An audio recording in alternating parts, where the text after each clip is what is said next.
There is a photograph taken in 1937 at the funeral of one of Europe's minor royals. A small church, a gray German sky, men in military uniform standing in formation, and there, in the middle of the mourners dressed in the regalia of the Nazi Party, are four of Prince Philip's brothers-in-law.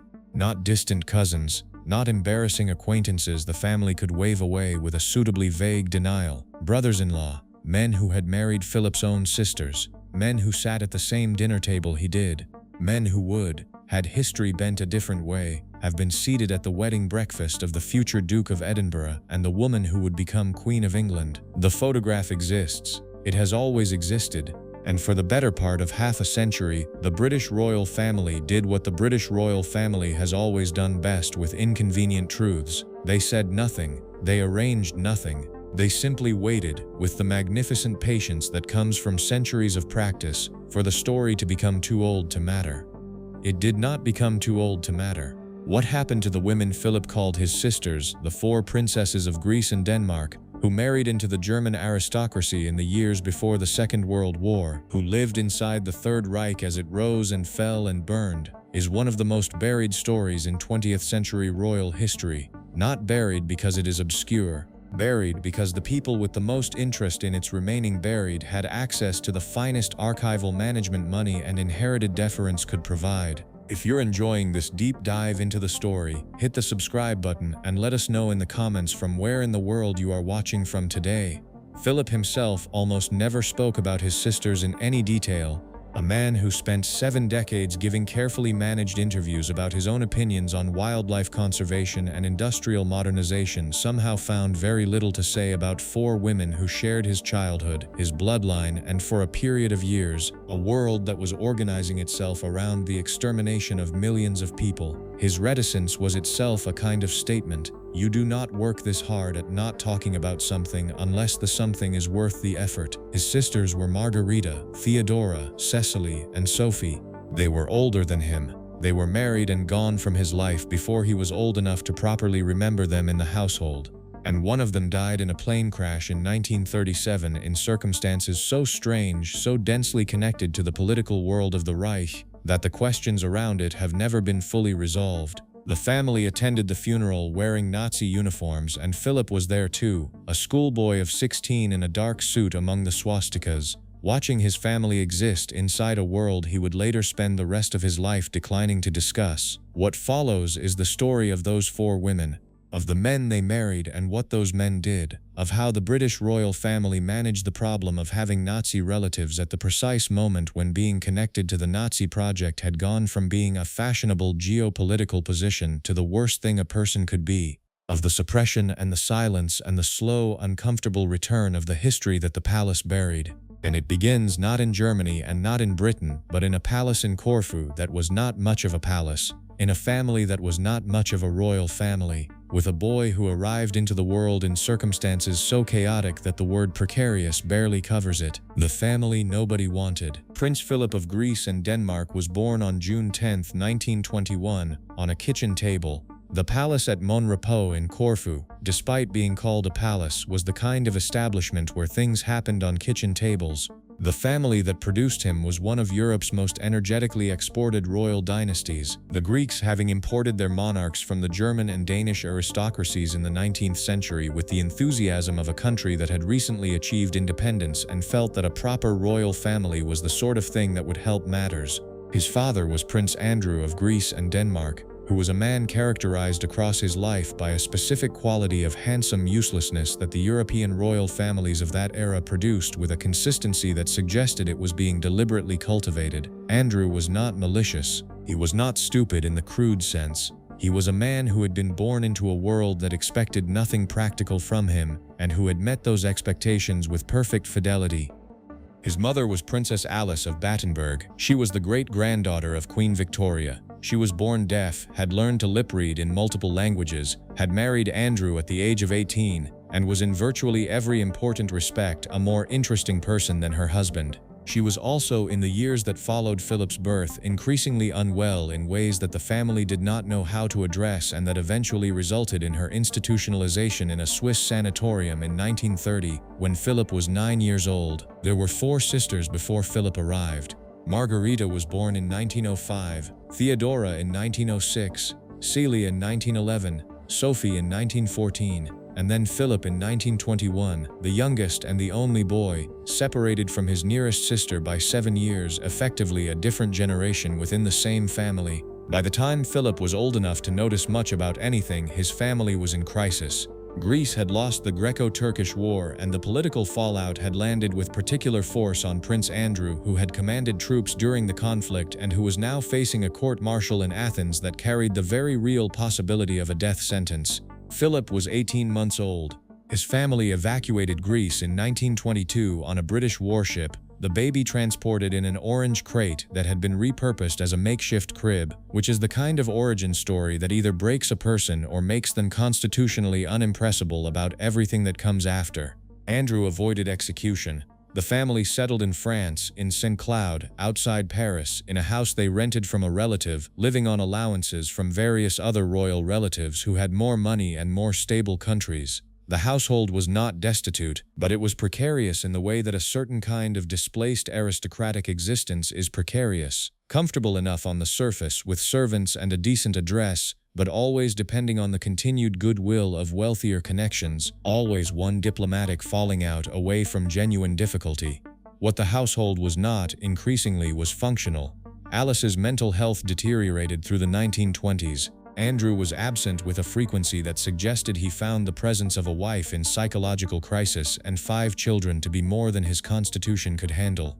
The older girls were shipped off to various German relations to be educated. By 1928, Margarita had married. By 1931, all 4 sisters had married. And by 1930, Alice had been committed to the sanatorium and Andrew had effectively departed the family in any meaningful sense, retreating to Monte Carlo and the company of a mistress where he would spend the rest of his life. Philip was 9 years old. Both parents were, in practical terms, gone. He was passed between relatives with the cooperative efficiency of a family that understood obligation but did not necessarily excel at warmth. He went to England, to the care of his grandmother Victoria Marchioness of Milford Haven, and to his uncle Georgie, Lord Louis Mountbatten's elder brother, who became his primary male guardian through his teenage years. He was sent to school, first to Cheam in England, then to Kurt Hahn's school at Salem in Germany, then to Gordonstown in Scotland, and his sisters, all 4 of them, were in Germany, married into the German aristocracy. Living through the 1930s as that country reorganized itself around a project of which, to varying degrees and in varying ways, their husbands became a part. The 4 marriages. To understand what Philip's sisters did and did not do, you have to understand what they married into. And to understand that, you have to understand the specific world of the German aristocracy in the early 1930s, a world that found the Nazi movement rather more congenial than it is currently comfortable to admit. The German aristocracy of the Weimar period was not a happy class. The Revolution of 1918 had stripped the old families of their formal titles, their legal privileges, and in many cases significant portions of their estates. The republic that replaced the empire was viewed by a great many of the old families with a combination of contempt and anxiety, contempt for the democratic institutions they associated with the defeat that had humiliated Germany, and anxiety about their own continued relevance in a world that no longer had obvious use for princes. When the Nazis arrived with their talk of national restoration and their promise to reverse the humiliations of Versailles, they did so in a language that resonated in very specific ways with very specific people. A restored, powerful, nationalistic Germany was a Germany in which the old families might matter again. Several of the old families made calculations accordingly. Margarita, the eldest, married Gottfried Prince of Hohenlohe-Langenburg in 1931. Hohenlohe-Langenburg was a small principality in Baden-Württemberg. Gottfried was, by the standards of his world, a moderate figure. He did not join the Nazi Party. He held positions in Nazi Germany that were essentially ceremonial and administrative, associated with the German Red Cross and other organizations that were technically civilian. His compromises with the regime were the compromises of a man trying to protect his estate and his position without going further than he felt he had to. Whether that is a moral defense or merely a description of the minimum threshold of collaboration required to survive as a German aristocrat of the period is a question without a comfortable answer. What is clear is that Gottfried's involvement was substantially less than that of his brothers-in-law. Theodora married Berthold Margrave of Baden in 1931. Baden was another small southwestern German principality. Berthold similarly did not join the Nazi Party and maintained a lower profile than several of his contemporaries among the German nobility. He became Margrave of Baden in 1932, just as the Nazi ascent to power was reaching its decisive phase, and spent the years of the Reich managing his estate and keeping a distance from the political center that was either principled reserve or simple self-preservation, depending on what you want to believe about people whose interior lives are not available for inspection. The third marriage, and in several ways the most dramatically significant, was Cecilie's. She had married Georg Donatus, hereditary Grand Duke of Hesse, in 1931. Georg Donatus was the heir to the House of Hesse, one of the oldest and most prominent of the German royal families. He was a man with genuine political ambitions in the Nazi context. He joined the Nazi Party. He joined the SA, the Sturmabteilung, the paramilitary wing of the party that had been the instrument of considerable violence during the Nazi rise to power, and that was, even after the Night of the Long Knives in 1934, which decimated its leadership, an organization with a clear ideological character. He held positions in Hessian local government under the Nazi administration. And then there is the youngest sister's marriage, the one that of all four produced the person who became the most prominent and the most inextricably associated with National Socialism.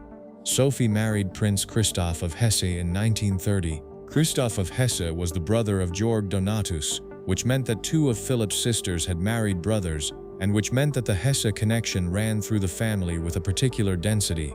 Christoph was not merely a nominal Nazi, he was an enthusiastic one. He joined the Nazi Party in 1930, before the seizure of power, when membership was still a choice that carried risk rather than a survival strategy.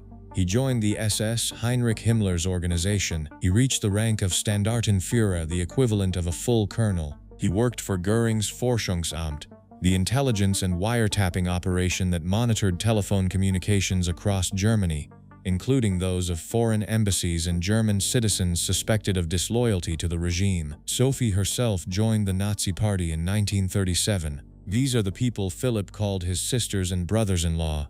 These are the men and women who appeared at his family's important occasions and to whom he was, by blood and affection and the ordinary intimacy of family life, connected. What the brothers-in-law actually did, the distinction between being a nominal Nazi, a person who joined the party because refusal carried consequences and membership conferred survival, and being an operational one, is a distinction that matters both morally and historically. The German aristocracy produced many of the former and some of the latter, and the mixture varied considerably from one family to the next. Philip's brothers-in-law did not all fall in the same place on this spectrum. Gottfried of Hohenlohe-Langenburg and Berthold of Baden were, by the evidence available, closer to the nominal end. Their involvement with Nazi institutions was primarily administrative and social. They held positions, they attended events, they existed within the regime in the way that the regime required prominent families to exist within it, without, as far as historians have been able to determine, direct participation in the enforcement apparatus or in the policies that produced the worst of the regime's crimes. Georg Donatus of Hesse is more complicated. His membership in the SA, his administrative positions in Hessian Nazi governance, his evident willingness to engage with the political project of National Socialism in a way that went beyond the minimum required, these are not things that can be filed under innocent survival strategies. He died in 1937 in the circumstances I will describe shortly, before the worst of the regime's crimes had fully developed, which means that what he might have done had he lived is speculation rather than history. What he actually did was participation in the institutions of a state that was already engaged in the systematic persecution of Jewish Germans and the violent suppression of political dissent. The level and nature of that participation is documented. It does not resolve into anything comfortable. Christoph of Hesse is the clearest case and the most difficult one. His work for the Forschungsamt was not peripheral or ceremonial. The organization he worked for was an instrument of state surveillance and political intelligence that served the top leadership of the Nazi state. Göring used the Forschungsamt's product. Himmler used it. The information it generated about foreign governments, political opponents, and individuals under suspicion fed directly into the decision-making of the regime's leadership. Christoph's rank within the SS, his longevity in the system, his continued active service into the war years. He died in October 1943 when his aircraft went down on the Italian front. These are the marks of a man who was not merely tolerating the system around him but participating in it with professional commitment. And Sophie, who married him and who joined the party herself in 1937. The question of what Sophie knew about what her husband did, what she thought about it, what she believed during the years she was living inside the Reich as the wife of an SS colonel who ran intelligence operations, is a question that the available record does not cleanly answer. She was the youngest of Philip's sisters. She was 23 when she married Christoph. She was a woman in a world with very limited options for women who wanted to keep their children and their household intact. She was also a woman who joined the Nazi Party voluntarily in 1937, 4 years after the seizure of power, 4 years after the first concentration camps had opened, 4 years after the legal persecution of Jewish Germans had begun. There is no innocent reading of that date that is also an honest one. 20 Folie, funeral, and the swastikas. On November 16, 1937, a Junkers Ju-52 aircraft crashed into a chimney stack at a factory near Ostend in Belgium. The plane had been heading from Darmstadt to London.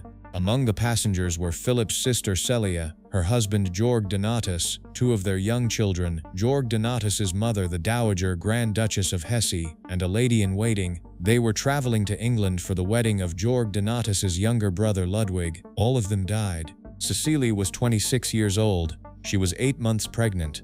The body of her unborn child was recovered separately from the wreckage. She left behind 2 surviving children who had not been on the aircraft. The cause of the crash has never been definitively established. The standard explanation is fog and pilot error. The aircraft descended too quickly during approach and struck the chimney at a brickworks outside Ostend. This explanation is plausible.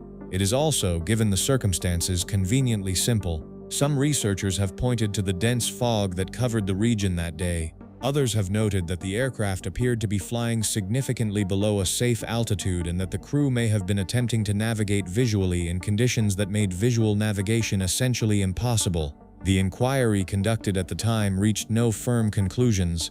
What the crash did, whatever caused it, was remove from Philip's life the sister to whom he had perhaps been closest. Cecily had made efforts to maintain contact with her much younger brother through the disruptions of his childhood. She had visited him in England. She had been a warm and engaged presence. Her death when Philip was 16, in the circumstances in which it occurred, was something he absorbed in the way that sudden violent losses are absorbed at 16, incompletely, with the particular incompleteness of youth that stores rather than processes, and that produces adults with complicated silences where the early losses live. The funeral was held in Darmstadt. It was a state occasion in the Nazi sense. The House of Hesse had now lost its heir and his wife and his mother in a single event. The grief was genuine. The pageantry was Nazi.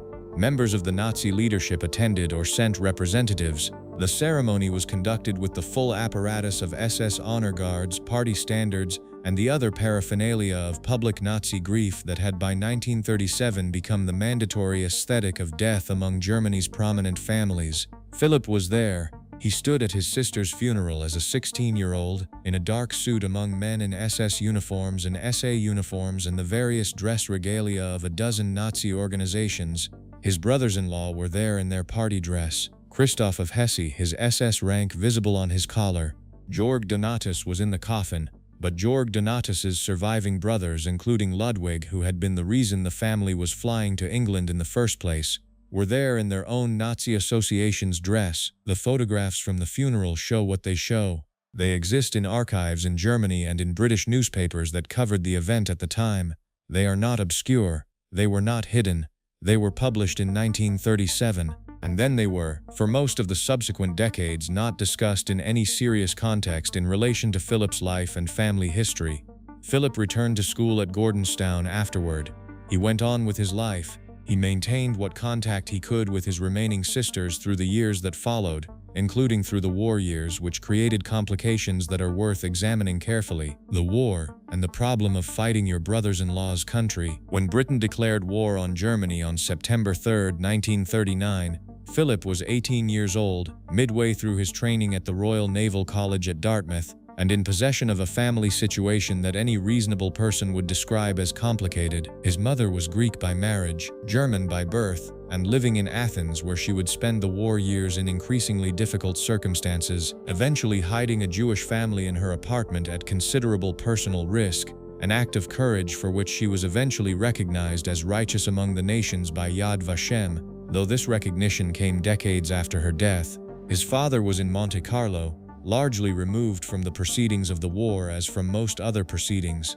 His 4 sisters were in Germany. 3 of them were married to German citizens. 1 was widowed by the 1937 crash. All of them were living inside the Third Reich as it went to war with Britain, and Philip was about to start fighting for the British Navy.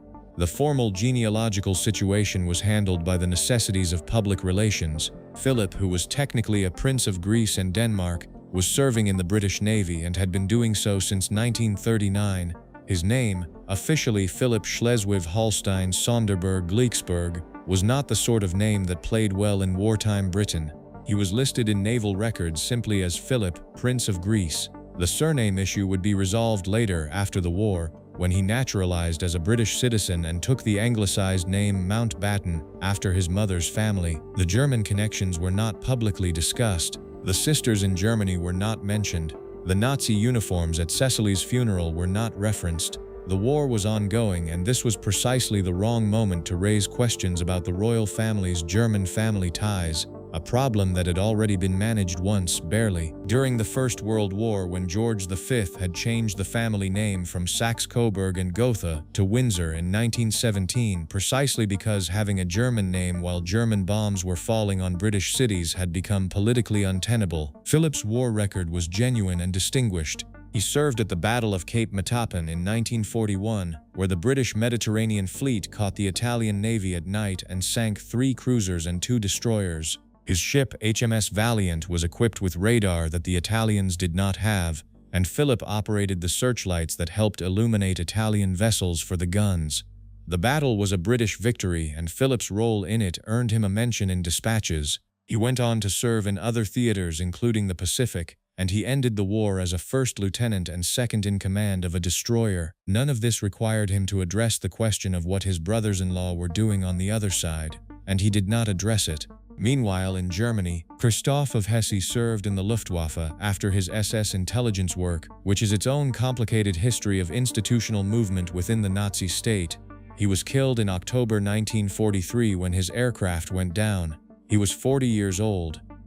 Sophie, his widow, was left with 5 children in a destroyed country and the particular aftermath of having been married to a senior SS officer whose organization had been central to the intelligence apparatus of a state that had just lost a catastrophic war. She survived. She rebuilt. She eventually remarried. In 1946, the year after the war ended, she married George Wilhelm, Prince of Hanover. The speed of remarriage was noted at the time by those who noted such things, though whether it is notable in a moral sense rather than simply a human one depends on what you think people in catastrophic circumstances owe to the memory of the dead. Margarita, the eldest sister, spent the war years at Langenberg.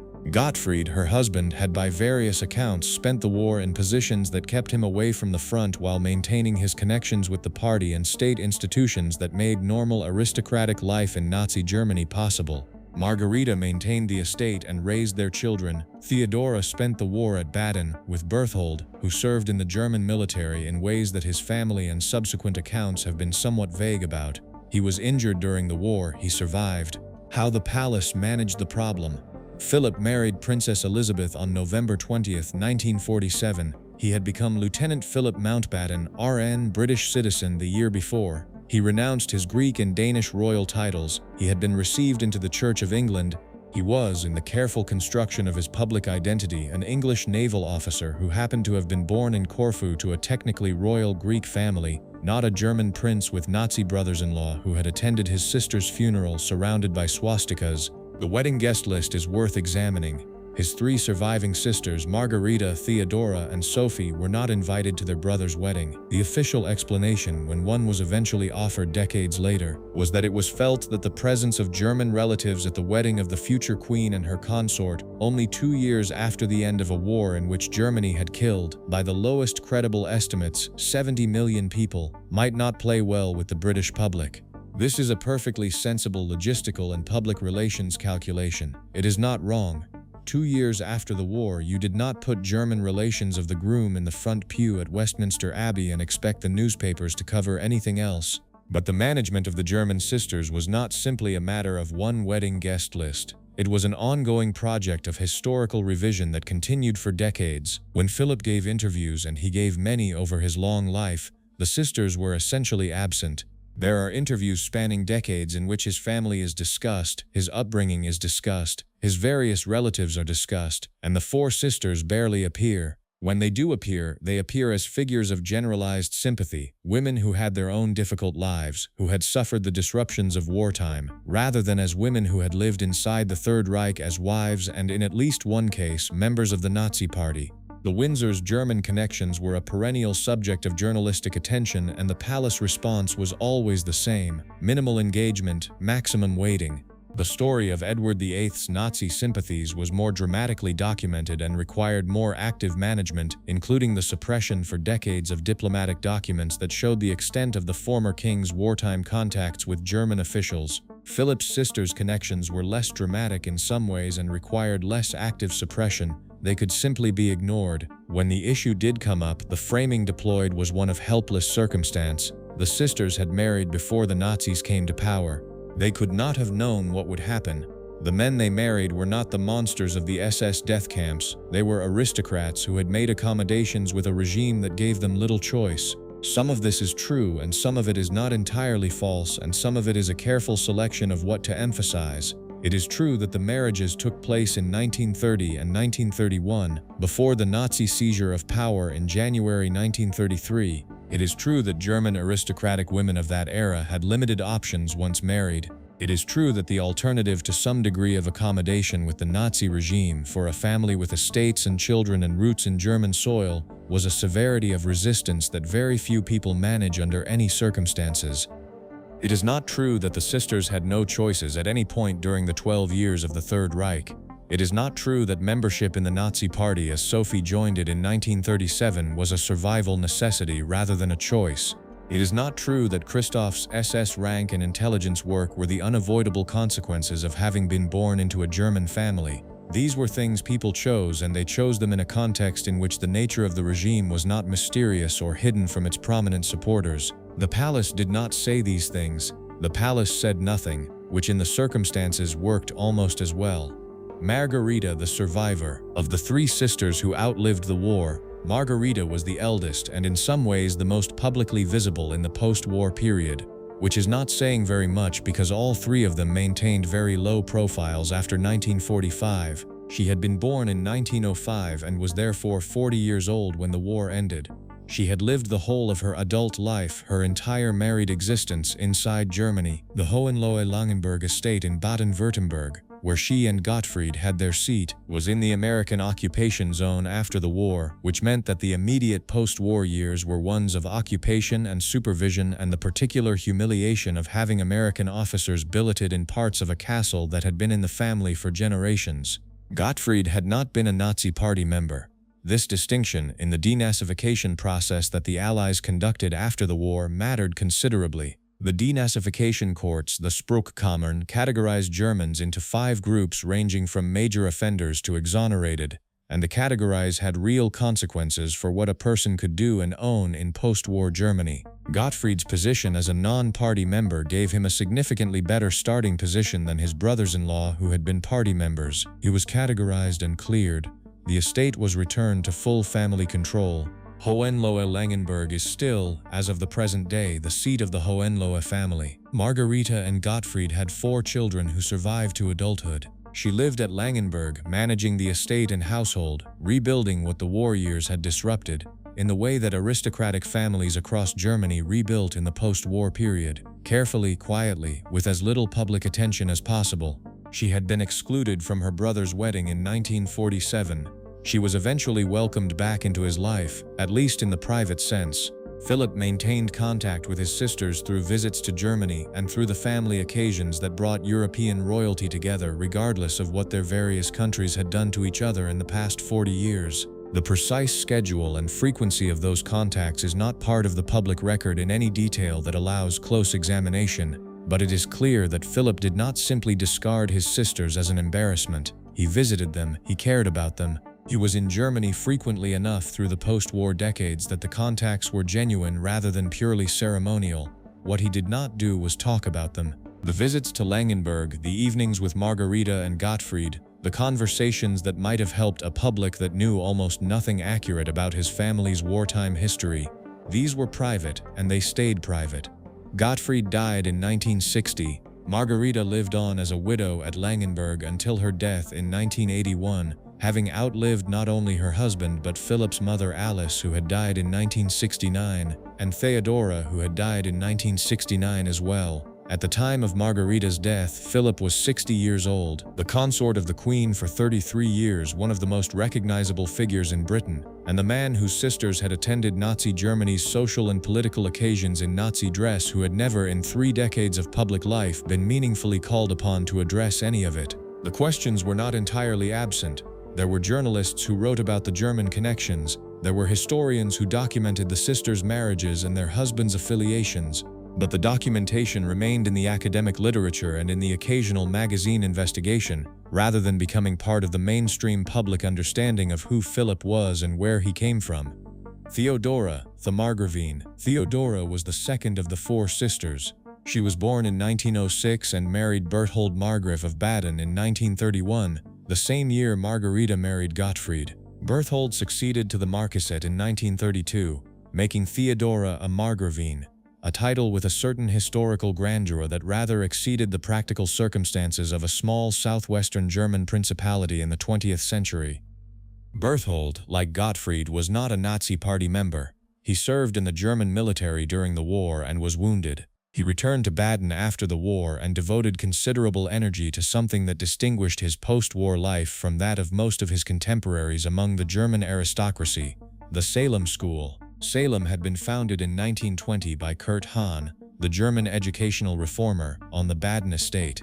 Hahn was Jewish. The Nazis forced him out of Germany in 1933, and Salem under Nazi administration had become a very different institution from what Hahn had built. After the war, Berthold invited Hahn to return and re-establish the school on its original principles. Hahn did not accept in person. He was running Gordonstoun in Scotland by then, and that is where he stayed. But the Salem School was refounded in the post-war period along Hahnian lines, and Berthold's invitation to Hahn to return was in the context of post-war Germany's fraught relationship with its Jewish citizens and their memory, an act of some courage. Philip had attended Salem briefly in 1933, in the months after Hahn had been forced out, before being moved to Gordonstoun. The connection between the Salem School and Gordonstoun, both Hahn's creations, was one of the threads that ran through Philip's life, connecting him to Germany in ways that had nothing to do with Nazi politics. Theodora and Berthold had 3 children. They maintained the Baden estate. Berthold died in 1963. Theodora was widowed at 57 and lived on as Dowager Margravine at Salem until her death in 1969, in the same year as her youngest sister's mother-in-law's death and the same year as Alice's death. The year 1969 in Philip's family was one of those years. Philip's relationship with Theodora appears to have been warm by the limited evidence available. She was the sister who had taken him into her household at Salem during the disruptive year of 1933 when he was 12 and his family situation was at its most chaotic. That debt of care paid in a difficult year was the kind of thing that tends to last. She died quietly. There was no public accounting of her life in any major British media at the time, which is itself a small piece of evidence about how thoroughly the sisters had been buried as a subject of public interest. A sister of the Duke of Edinburgh died in 1969, having lived her entire adult life inside Germany during the years of the Third Reich, and the British press treated it as essentially a private matter. Sophie, the youngest and the most complicated. Sophie was born in 1914, the year the First World War began. She was the youngest of Philip's 4 sisters and the last to die. surviving until 2001, which means that she was alive for the first 10 years of the internet era, and that the documentation of her family's connections to National Socialism was, in the last years of her life, becoming accessible to a global audience in ways that would previously have required actual archival research. She married Christoph of Hesse in 1930. She was 16 years old, he was 23. This is one of the facts that complicates easy moral analysis. She was a child bride by any contemporary standard, married to a man 7 years her senior in circumstances that gave her no meaningful capacity to evaluate what she was entering. But she was not 16 in 1937 when she joined the Nazi Party. She was 23. The 1937 joining is on her, in whatever sense we want to allocate individual responsibility for party membership in a totalitarian state. She had children by 1937. She was managing a household. The party membership was not compelled for a woman in her social position in the way that it might have been for, say, a civil servant who would lose their position without it. She joined. Christoph was killed in 1943. Sophie was 29 years old, widowed with 5 children, 4 daughters and a son, in a country that was losing a catastrophic war and that would, within 2 years, be occupied, divided, and subjected to a denazification process that would look very carefully at what her late husband had done. The denazification process looked at what her husband had done. The post-war assessment of Christoph's SS work, his Forschungsamt role, his party membership from 1930, from before the seizure of power, which was early enough to be noted, found things that were not exculpatory. But Christoph was dead, which meant that the personal consequences of the denazification assessment fell not on him but on the estate, on the financial and property arrangements, on Sophie's ability to maintain the household and raise the children. She remarried in 1946, the year after the war ended. George Wilhelm Prince of Hanover was the man, from another of the historic German royal families. The marriage created a household in which the children from the first marriage and eventually the children from the second, Sophie and George Wilhelm, had 2 sons, grew up together in the ruins and subsequent reconstruction of post-war Germany. Sophie lived to 91 years old. She died in 2001. She outlived Philip's marriage to Elizabeth by more than 50 years. She had grandchildren and great-grandchildren who are alive today. She attended family occasions in the post-war decades, including the ones that brought European royalty together informally in ways that the public rarely saw. Philip was with her when she died, or near enough to it that he was present in her final days. He flew to Germany. He was there. Whatever had separated them during the war and the managed silence of the post-war decades, she was still his sister, and he still showed up when it mattered. That means something. It doesn't resolve the historical questions. It means something anyway. What Philip said and what he didn't. Philip gave a lot of interviews during his 7 decades as a public figure. He was known for a directness bordering on tactlessness that was either refreshing or alarming depending on your tolerance for old men saying what they think. He had opinions about architecture, about environmental policy, about the British tendency to sentiment, about the usefulness of organizations that existed primarily to give their founders something to attend meetings about. He expressed these opinions with an energy that periodically got him into trouble and that his defenders characterized as straight talk, and his critics characterized as evidence that the palace communications operation had limited control over its most independent member.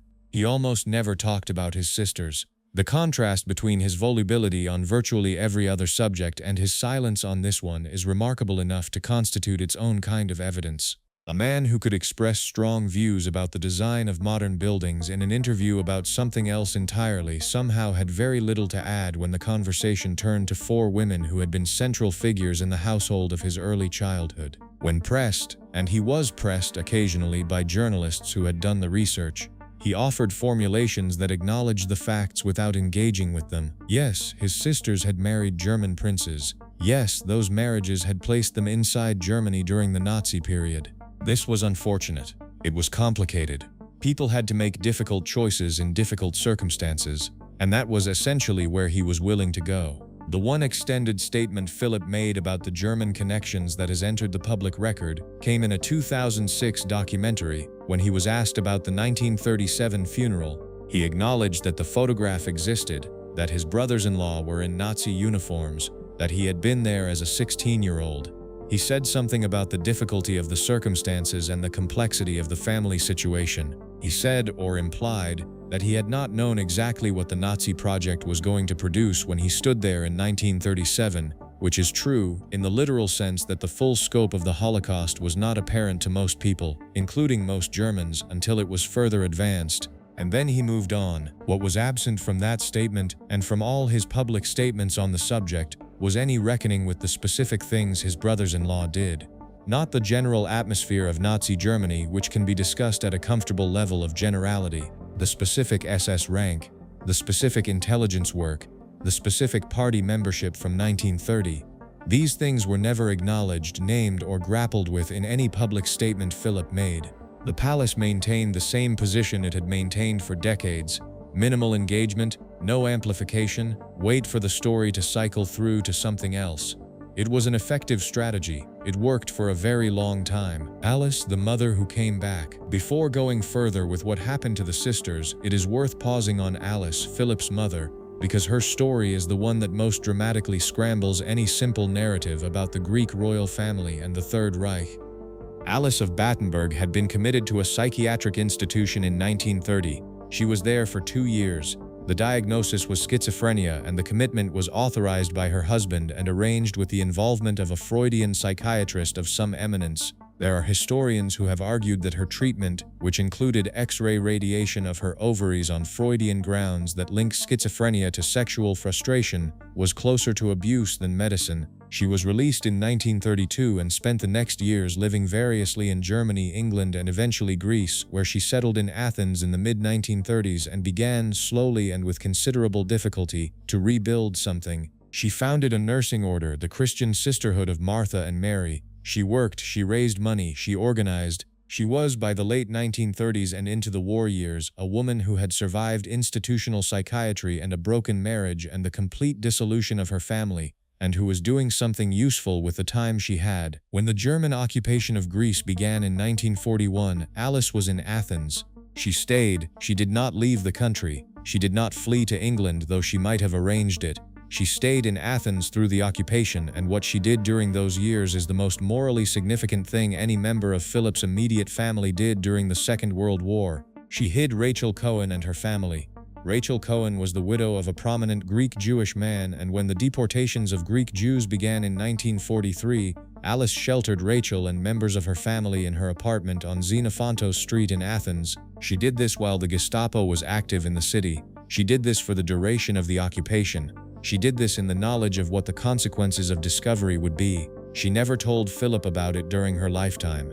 He did not learn about it until after she was gone, when the investigation that led to her recognition by Yad Vashem uncovered the story. Philip's response when he learned what his mother had done was the response of a son who has discovered that the parent he knew had also been someone he did not fully know. He was moved. He spoke about it with evident emotion on the occasions when he addressed it. Alice's story sits alongside the stories of her daughters in a way that refuses to produce a single family narrative. The same family that produced Sophie's Nazi Party membership and Christoph's SS career also produced Alice's wartime rescue of Jewish refugees. These are not things that cancel each other out. They are things that happened in the same family in the same years under the same regime, and they tell you something about the range of choices that were actually available, even within the constraints of difficult circumstances. Alice died in 1969 at Buckingham Palace, where she had been living for the last years of her life at Philip's insistence. She had been in poor health and he had brought her to England. She died in a room in the palace. Philip was 58, and the woman who had been absent from his childhood for most of it, who had been committed to a sanatorium when he was 9 and who had spent decades building a life he barely knew about, died in his house. He arranged for her to be buried eventually at the Church of Mary Magdalene on the Mount of Olives in Jerusalem, near her Aunt Ella, who had been murdered by the Bolsheviks in 1918. It was the burial she had wanted. The historians start looking. The story of Philip's sisters and their Nazi connections did not remain entirely buried. It could not, because archives exist and archivists do their work regardless of what is politically convenient for living public figures. The German state archives contain the party membership records of everyone who joined the NSDAP, which means they contain Christoph's membership record and Sophie's.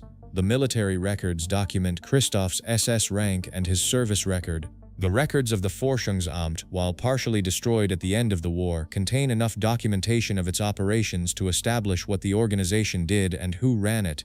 British archives, declassified over the post-war decades, contain diplomatic and intelligence records from the 1930s and 1940s that document the activities of various members of European royal families with varying degrees of uncomfortable specificity. Academic historians began in earnest in the 1990s to document the full range of royal and aristocratic connections to National Socialism. Jonathan Petropoulos, an American historian whose work on art and the Third Reich eventually expanded into the wider question of European aristocratic collaboration, spent years documenting what he called royals and the Reich. His work on Philip's family was specific and detailed. He named the brothers-in-law. He documented the ranks and affiliations. He traced the Forschungsamt connections. He wrote a book. The book was published. It was reviewed. It generated a period of coverage in Britain that required the palace to acknowledge, at least indirectly, that the German connections existed and that the brothers-in-law had been party members. The acknowledgement was made in the most minimal terms available. Philip's office did not engage in any substantive way. The prince himself did not comment publicly. The coverage cycled through the news and then cycled out of it. German journalists and historians conducted their own parallel investigations. The German public's reckoning with the aristocracy's role in the Third Reich is a separate and ongoing conversation in Germany itself, with its own complexity and its own political dimensions. The Hesse connection, the royal house whose two heirs had both married Philip's sisters, both died in Nazi Germany, was part of that German reckoning in ways that were largely invisible to British audiences. The wedding that wasn't, and the weddings that were. Philip and Elizabeth were married in November 1947. The sisters were not there. This has been established. What happened next is the slow, careful rehabilitation of the family connection over the following decades, managed with the care that the palace brought to everything. The first public occasion at which Philip's German family appeared was not a British occasion. It was German occasions, European occasions, the informal royal network that European monarchies maintained regardless of the wars they occasionally fought against each other. Philip was a frequent traveler to Germany. He visited the Langenberg Castle. He maintained the connection with his brothers-in-law's families. The first occasion at which the sisters appeared publicly in any British context was harder to pin down precisely, because the appearances, when they came, tended to be private. They were not part of official state visits or formal royal engagements. They were family occasions, the kind of thing that theoretically happened in private. Margarita died in 1981 without ever having attended a major British royal occasion as Philip's sister. Theodora died in 1969 under the same conditions. Sophie was the one who lasted longest, and Sophie's connection to Philip was maintained in ways that eventually became more visible. Philip attended Sophie's 80th birthday celebration in Germany in 1994. This was reported briefly in the British press. By 1994, the geopolitical context had changed significantly. The Cold War was over. German reunification had happened in 1990. Germany was a key British ally, and the notion that someone with German family was inherently politically problematic had dissolved decades earlier. The coverage of Philip's attendance at Sophie's birthday was not extensive. It noted the occasion. It was not, in the coverage I have seen, an occasion for any substantive reconsideration of what Sophie's life inside the Third Reich had involved. Philip was with her when she died in 2001. He was 80 years old. She was 87. The last of his four sisters, the one who had joined the party, the one who had been married to the SS colonel, the one who had rebuilt her life in the post-war years and raised children and grandchildren who exist in the world today. She died with her brother present. What the suppression cost. The management of uncomfortable family history is something that institutions do. It is not a uniquely royal practice. Families do it. Corporations do it. Governments do it. The question is not whether the suppression happened. It clearly did, in the soft sense of sustained public silence rather than active document destruction, but what it cost. What the suppression cost, in the first instance, was accuracy.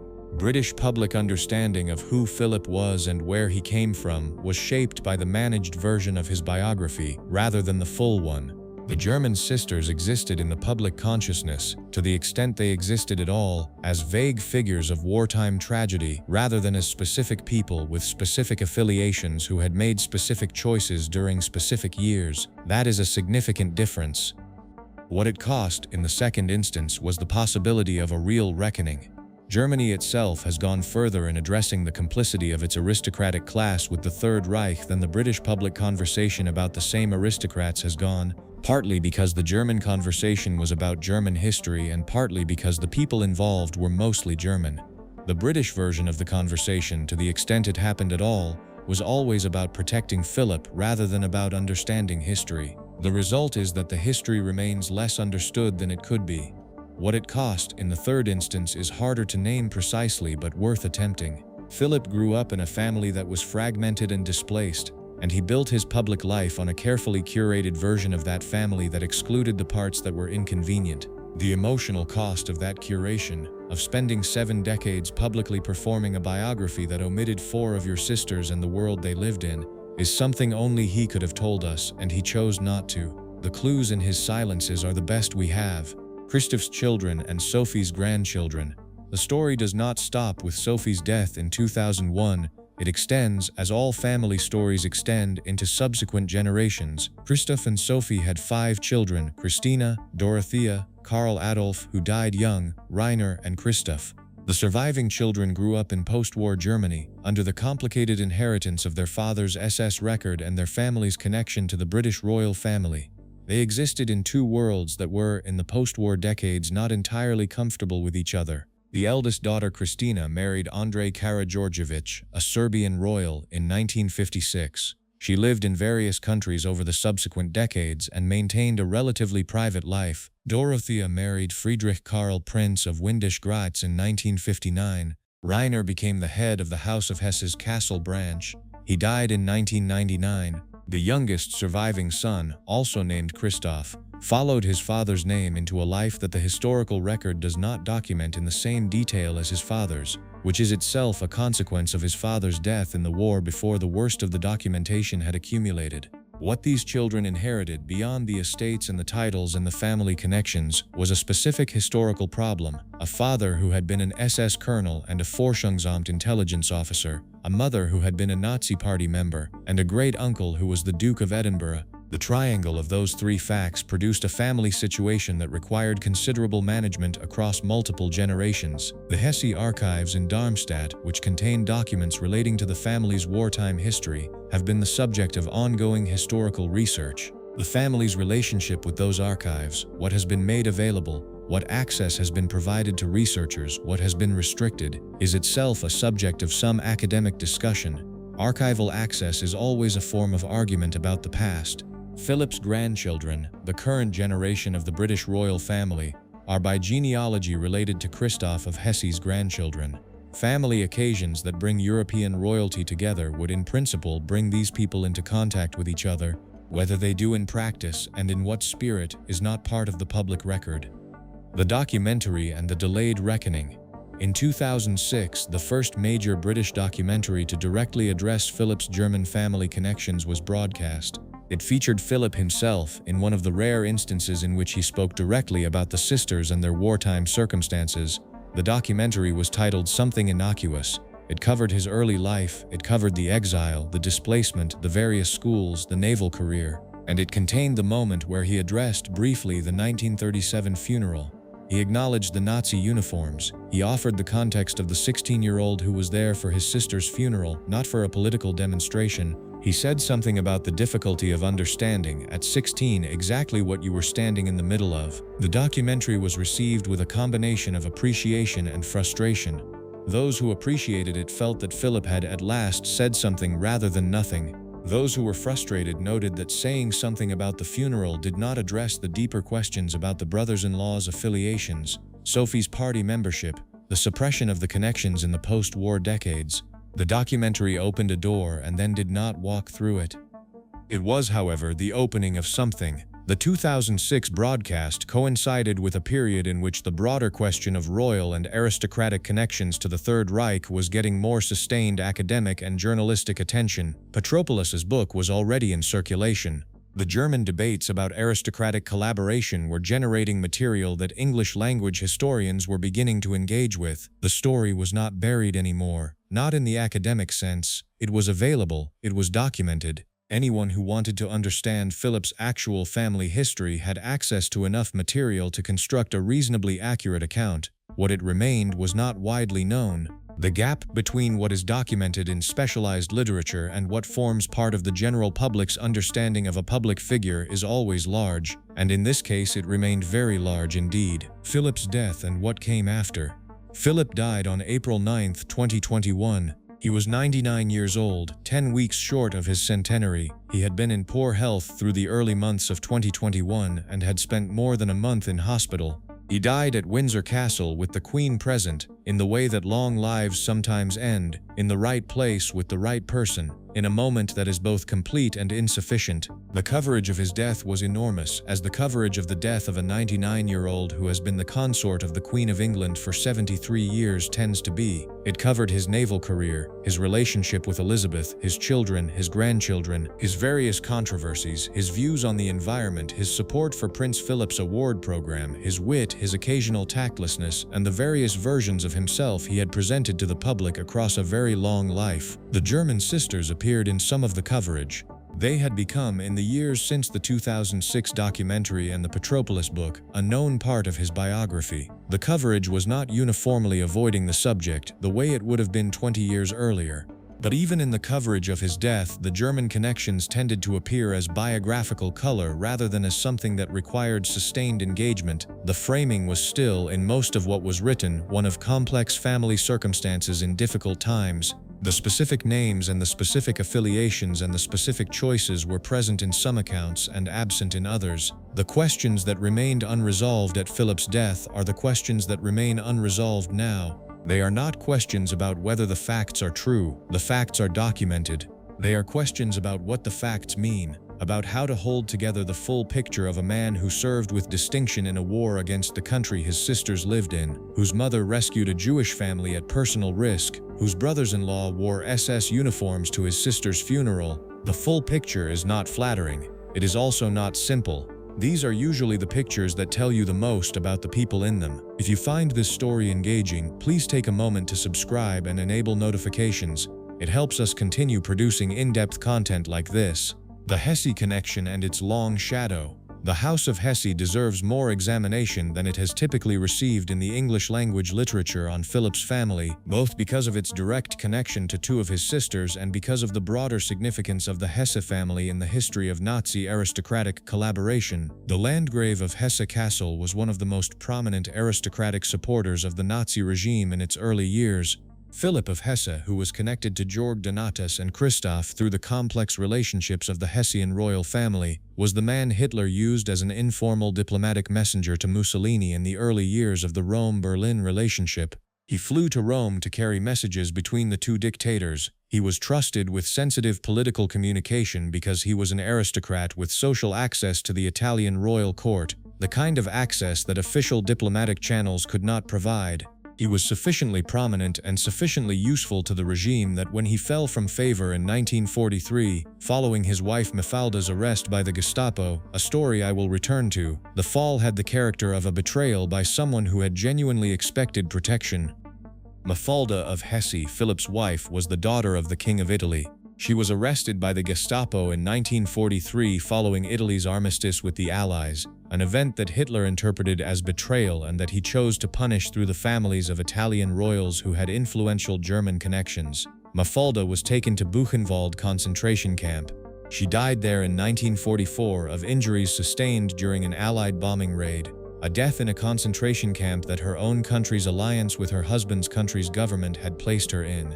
This is not Philip's direct family.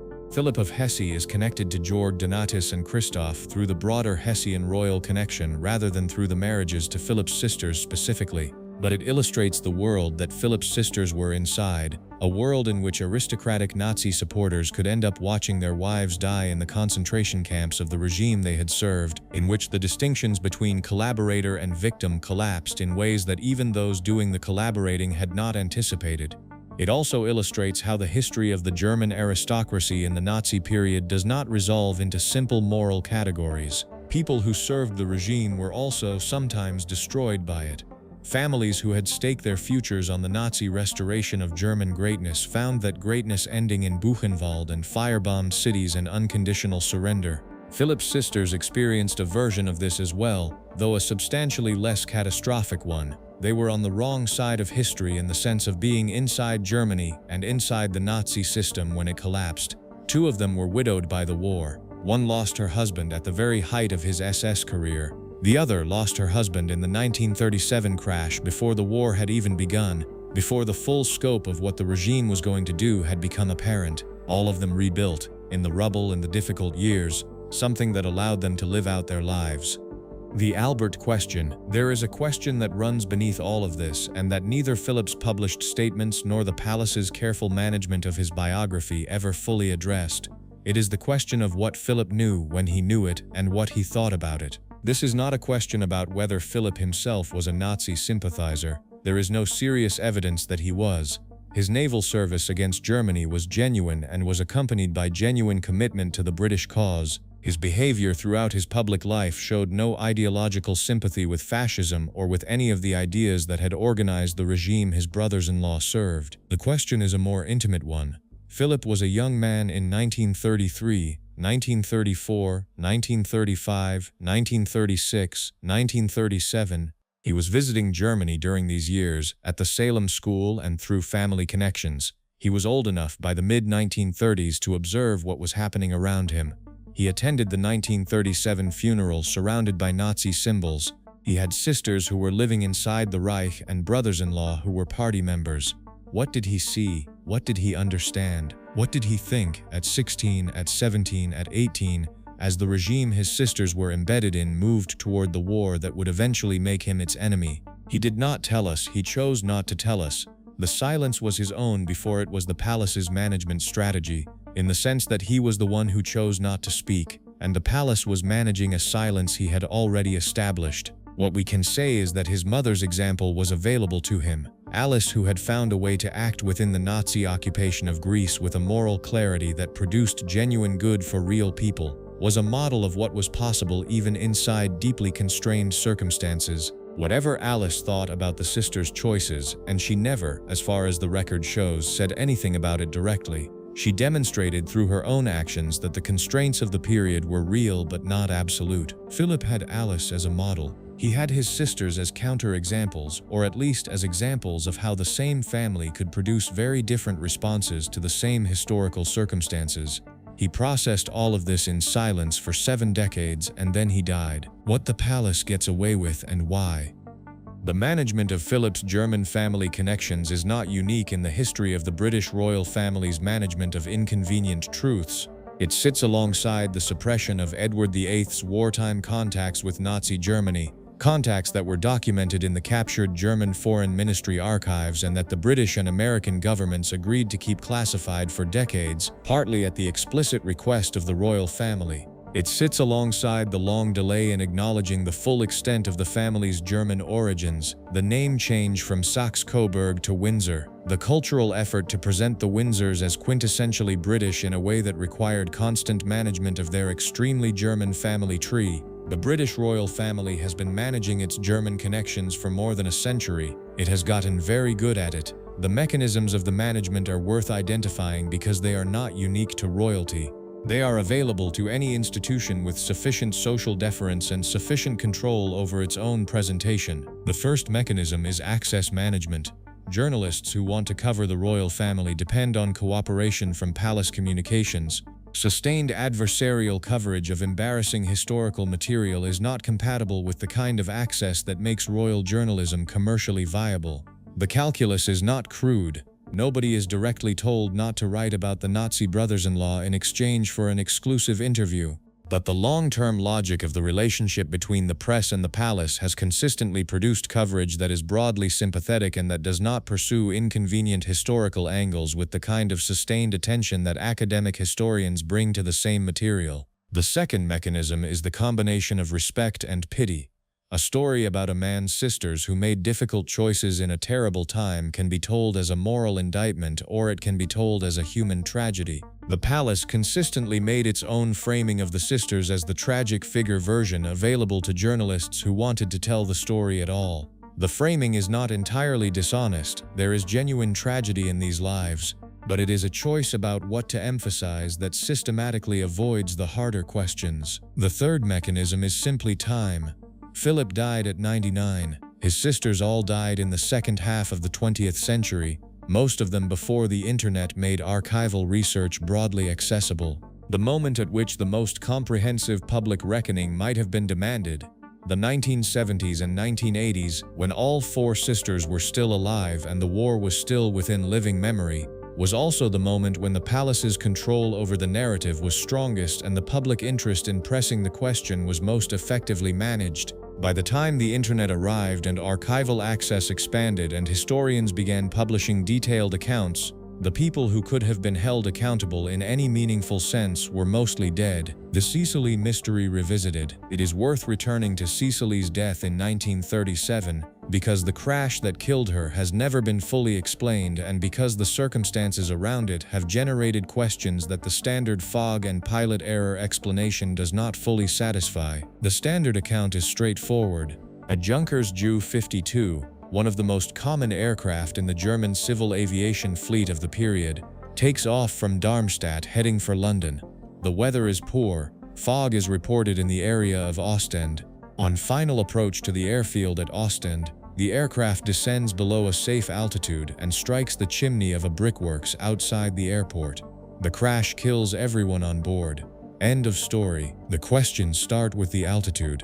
The aircraft was significantly below the altitude at which it should have been flying, in conditions that made visual navigation essentially useless. The crew were experienced. The Junkers Ju-52 was not an aircraft prone to systemic failures. Why were they that low? One suggestion, advanced by various researchers over the years, is that the crew was trying to navigate visually through the fog and got disorientated. This is plausible. It happens. Night flights in heavy fog are dangerous for exactly this reason. Another suggestion is that the aircraft may have been experiencing instrument problems.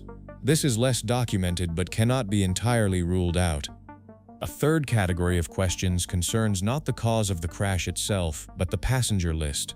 Georg Donatus of Hesse was not simply a German aristocrat. He was a senior figure in the Hessian branch of Nazi governance, a man with SA membership and political connections. The reasons he was flying to London for his younger brother's wedding are straightforward. The possibility that other factors were involved, that the flight was known in advance to certain parties, that anyone had reason to want the particular collection of people on that aircraft to not arrive in London, is speculation that the evidence does not support and that most historians treat accordingly. What is not speculation is that the investigation at the time was brief, reached no firm conclusions about cause, and was conducted in 1937 Germany, which is not a forensic investigative environment in which questions that might produce inconvenient answers tend to be pursued with maximum rigor. Cecilia's death produced a family gathering in Darmstadt that put Philip among Nazi officials for the first recorded time. Whatever the cause of the crash, the effect of the funeral was a set of photographs that would take the palace decades to manage.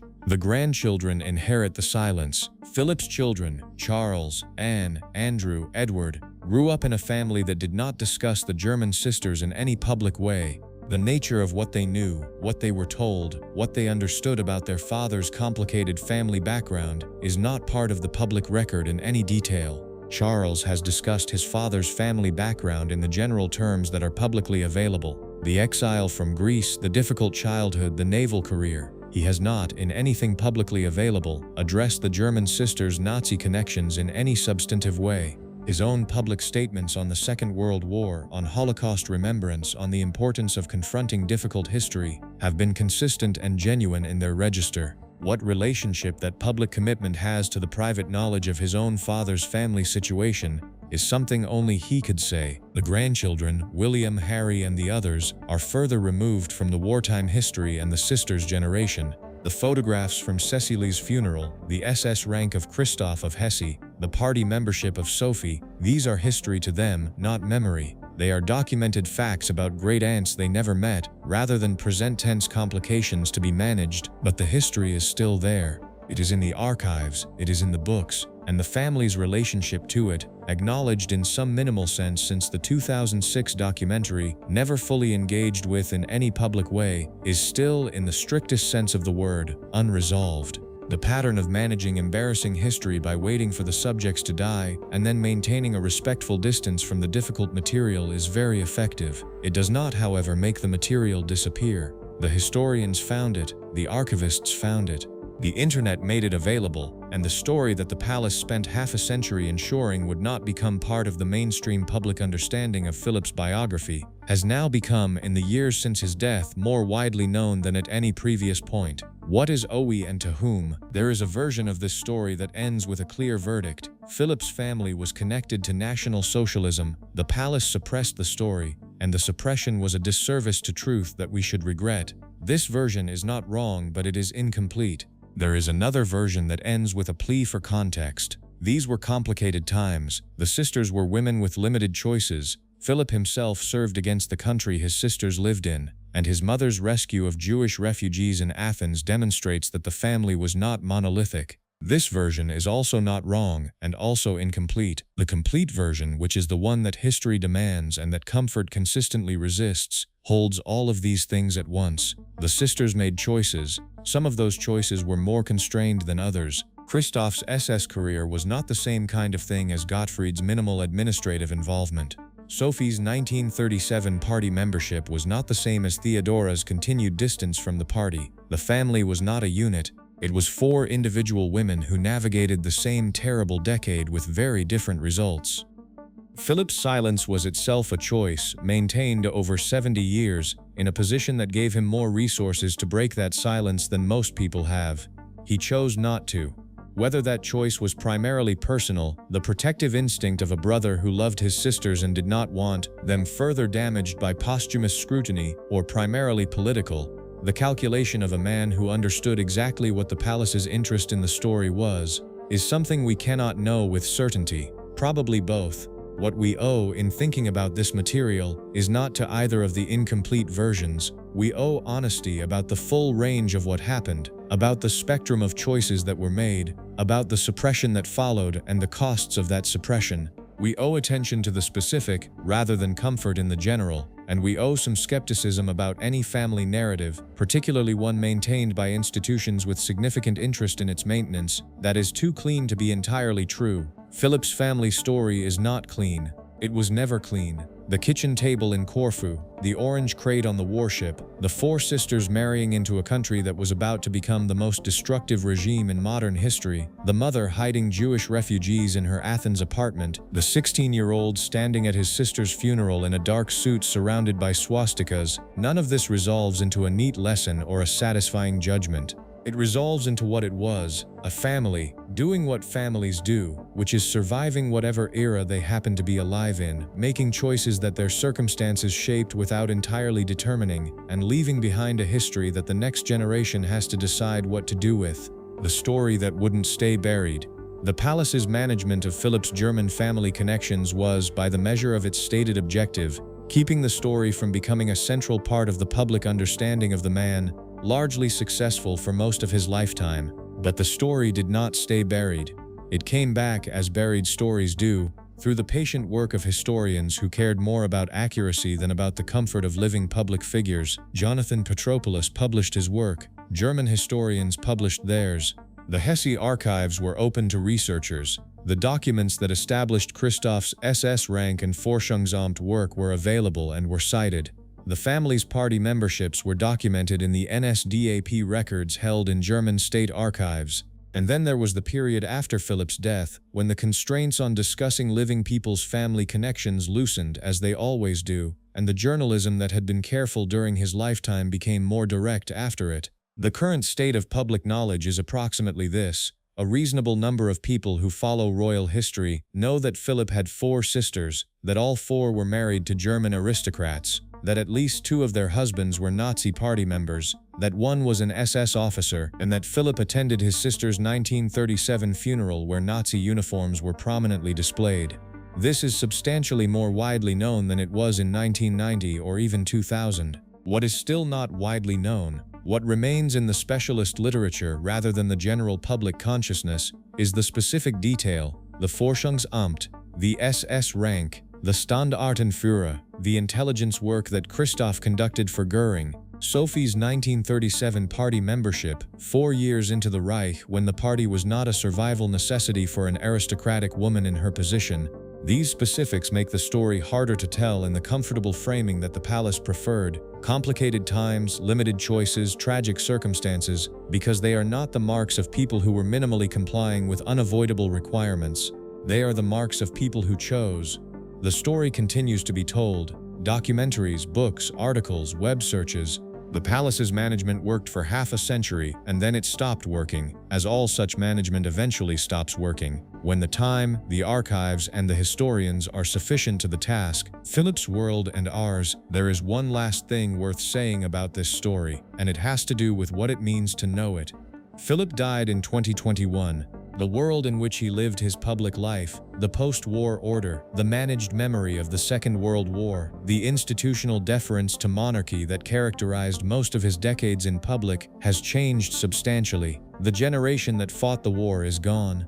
The generation that remembers it personally is nearly gone. The history of the period has become, for most living people, something you learn rather than something you remember. In that context, the story of Philip's sisters and the management of their history is not primarily a story about Philip. It is a story about how history is managed, who controls the narrative, what institutions can get away with when they have sufficient power and sufficient time.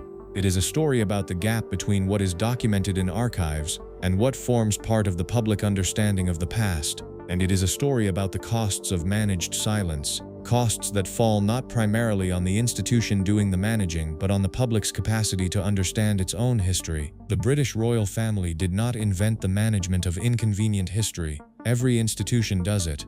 Governments do it. Corporations do it. Religions do it. Families do it. The royal family does it with particular sophistication and particular resources, and in this case it did it effectively enough that a man spent 7 decades as one of the most photographed and interviewed people on earth, without ever being seriously pressed, in any public forum, to account for what his brothers-in-law did in the Third Reich.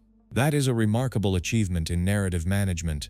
It is also a remarkable failure of the public's capacity to insist on truth from the institutions that serve it. The photographs from 1937 still exist. The SS records still exist. The party membership records still exist. The Forschungsamt records still exist. The history is there, in the archives, waiting for the people who want to find it. What the palace managed was not the history itself. It managed public attention, which is a different thing, and managed it long enough that most of the people who might have been called to account for the story's suppression lived out their lives without that accounting. Philip did not get away with the suppression because the story was not important enough to pursue. He got away with it because the systems that might have pressed him to account for it, the press, the public, the political culture, were not, for most of his lifetime, configured to make that pressing happen. Those systems are different now. The archives are more open.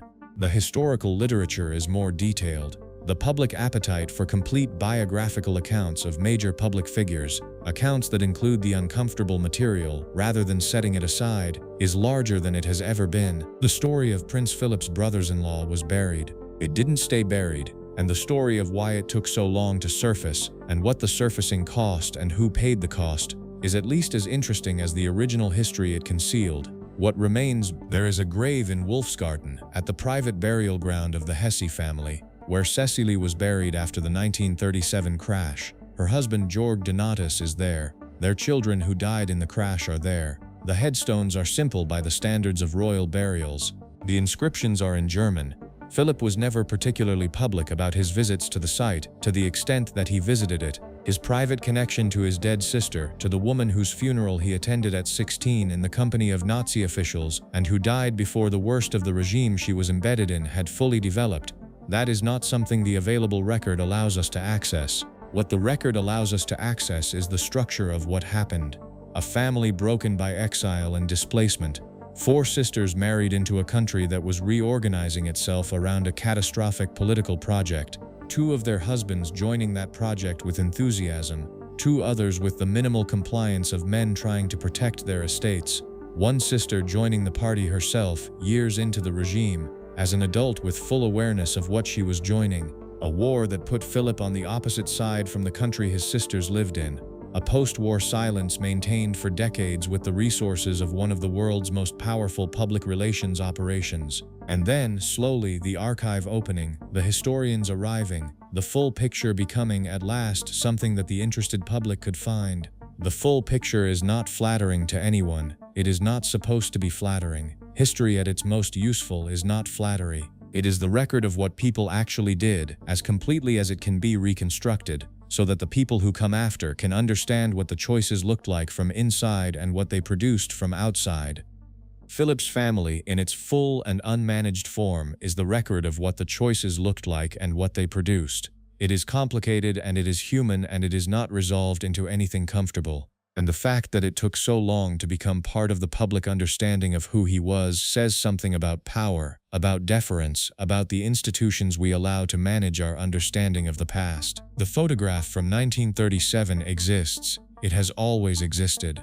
The men in the uniforms are identified in the archive. The history is documented. What we choose to do with that documentation, how much of it we insist on knowing, how much we allow to remain managed, is not a question about the past, it is a question about the present, the world that made the sisters. To understand what Margarita, Theodora, Cecilia, and Sophie were navigating in the years between their marriages and the outbreak of war, you have to understand the specific texture of aristocratic life in the Germany of the early 1930s, which was not the Germany of the death camps and the Nuremberg laws and the final solution. It was a Germany in which those things were coming, but in which most people, including most educated, well-connected people who had access to considerable information, either did not know that, or chose not to know it, or organized themselves into the position of knowing and not knowing simultaneously, which is the position that comfortable people in dangerous systems tend to find themselves in. The German aristocracy in 1930, 1931, 1932 was a class in acute distress. The Weimar Republic had stripped them of their formal titles and most of their political function. The economic catastrophe of the Great Depression had hit their estates and their investments.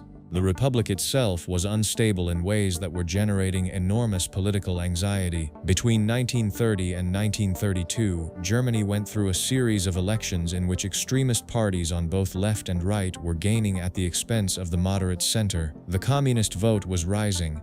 The Nazi vote was rising faster. Many in the aristocracy looked at this and made a calculation that the Nazis, whatever their aesthetic vulgarity, were the better option. This calculation was not irrational on its own terms. The Nazis were not communists. The Nazis talked about restoring German greatness. The Nazis were not threatening to nationalize the estates or eliminate the aristocracy as a class. Quite the contrary, they were interested in cultivating the legitimacy that old names and old bloodlines could provide. The Nazis in the early 1930s were willing to do business with the aristocracy. Several of the old families did business. Philip's brothers-in-law varied in the nature of that business, as I have established. But the women who married those men, Margarita, Theodora, Cecily, Sophie, had married before any of this had fully developed, and they found themselves inside a Germany that was reorganizing itself in ways they had not necessarily anticipated when they accepted their proposals. What did they think? The honest answer is that we have very limited direct access to what any of them thought, because none of the four left a substantial written record that historians have been able to access in detail. What we have is behavior and association, and in Sophie's case, one specific documented choice, the 1937 party membership, that tells us something about where she stood. For the others, we have less. We have their marriages, which predated the regime. We have their continued residence in Germany, which was the path of least resistance for women with children and estates and social connections in a country that had reorganized itself around the party. We have their attendance at the social and family occasions that the aristocratic world continued to generate even as the political world around it became increasingly terrible. And we have their silence, which mirrors Philip's silence and which, as with Philip's silence, tells us something without telling us everything. The Mountbatten question. Philip's relationship with his Mountbatten uncle, Louis Mountbatten, is one of the better documented aspects of his early life, and it is relevant to the German connection story in a specific way that tends to get underemphasized. Louis Mountbatten, Dicky to his family and friends, was the son of Prince Louis of Battenberg, who had been First Sea Lord of the Royal Navy in 1914 until anti-German sentiment during the war forced him to resign. His family had anglicized their German name Battenberg to Mountbatten in 1917, at the same time that George V had changed the royal family name from Saxe-Coburg to Windsor. The name changes were the same project, presenting the royal family and its close connections as British rather than German at a moment when being German was politically catastrophic. Louis Mountbatten had a German background that he had spent his entire life managing in exactly the way Philip later managed his sisters. He was deeply British, demonstrably patriotic, a naval officer of considerable distinction who rose to become Supreme Allied Commander Southeast Asia during the Second World War and then Viceroy of India during the partition. He was also by genealogy thoroughly German, part of the same extended network of interconnected European royal families that had produced Philip's brothers-in-law. Mountbatten took Philip under his wing partly out of genuine affection and family loyalty, and partly, it seems, from a calculated understanding that Philip's future in Britain required the German connections to be managed carefully. The naturalization in 1947, the name change to Mountbatten, the constructed English identity, all of this bore Mountbatten's influence. He was a man who understood, from personal experience, what it cost to have German origins in 20th century Britain and what strategies were available for managing that cost. The German sisters were part of the cost that needed to be managed. Whether Mountbatten and Philip explicitly discussed the strategy for managing them, keeping them out of public view, maintaining private contact without public acknowledgement, is not documented. That the strategy was consistent with Mountbatten's general approach to his own family's management of German origins seems clear. Mountbatten was killed by an IRA bomb in August 1979. He was 79 years old. His death removed from Philip's life the person who had most actively shaped the English version of his public identity. By 1979, all four sisters were still alive. Margarita and Theodora would die in 1981 and 1969 respectively, and the German connections were still being managed in the way they had been managed since the late 1940s. TATIW Royal Network and the Nazi Problem. Philip's sisters were not the only German connections in the extended royal family's wartime situation, and placing their story in the context of the wider problem gives a clearer picture of how systematic the management of German royal connections had to be. The European royal families of the interwar period were, as they had always been, an interconnected network of related families spread across national borders. The same families who had been related by marriage before the First World War were still related after it, still attending each other's weddings and funerals, still maintaining the informal network of aristocratic social life that continued regardless of what their respective countries' governments were doing to each other. This meant that when the Nazi regime came to power in Germany, a significant portion of the British royal family's extended relatives were now citizens of a country governed by National Socialism. The problem was not limited to Philip's sisters. The Duke of Coburg, who held a British dukedom as well as a German princely title, was a prominent Nazi. Various other holders of British and German royal titles had entanglements with the regime at different levels of seriousness.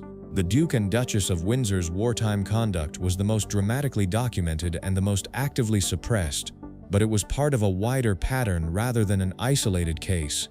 The palace's response to this wider pattern was the same as its response to the specific problem of Philip's sisters: silence, managed access, and time. The British royal family had been managing its German origins since 1917. The Nazi period added a new and more acute layer of management requirement but did not change the basic strategy. What was different about Philip's sisters, compared to the Duke of Windsor's wartime contacts, was both the directness of the family relationship and the nature of the evidence. The Duke of Windsor's Nazi sympathies were documented in diplomatic records that could be classified and kept from public view. Philip's brothers-in-law's Nazi affiliations were documented in German party and military records that were, after the war, in archives that Allied powers could access, that researchers could access, that were not under British government control. The management of the Windsor/Edward problem depended partly on controlling the documents. The management of the Philip/sisters problem depended on managing attention because the documents were always available to anyone who looked. It was a different kind of management challenge, and it required a sustained public relations effort across decades rather than a classified file in a government archive. The women's perspective. One of the persistent gaps in the way this history has been told is the absence of the sisters' own perspective in any substantial form. We have what they did, documented in records and photographs and occasional press accounts. We do not have what they thought, what they felt, how they understood their own situation, because they did not leave records that have been made publicly available, and none of them gave the kind of extended interviews that would have allowed a historian to reconstruct their internal lives. This absence is worth examining because it is not simply a matter of women being historically overlooked. It is a specific silence that connects to the broader suppression of the whole story. Aristocratic women of the interwar period were not, by the standards of their class and time, expected to give interviews or maintain public diaries or explain themselves to journalists. The silence was partly cultural, but it was also, in the specific case of these four women, likely reinforced by the awareness that their story was not one they could tell fully without generating consequences for people they cared about. Sophie, in particular, would have had a story that touched on her husband's SS career, on the nature of the Forschungsamt's work, on what she knew about what he did and when she knew it. A fully candid account from Sophie of her own experience of the Nazi years would have been a document of enormous historical value. It would also have been, in the post-war decades, a legal and political risk of considerable magnitude. The denazification process was real. The subsequent German legal frameworks for prosecuting Nazi-era crimes were real. A woman who had been married to an SS Standartenführer and who had herself been a party member was not in a position to speak freely about any of it without risk. She did not speak about it, none of them did. The silence was overdetermined, cultural, political, personal, and institutional all at once, and the result is that the history of these four women is told almost entirely from the outside, through records they did not create and documents they did not control. What we are left with is not a feminist story of women silenced by patriarchal institutions, though that element is present. It is the more complicated story of women whose specific historical situation made silence the path of least resistance across multiple dimensions simultaneously. Understanding that does not excuse the choices they made.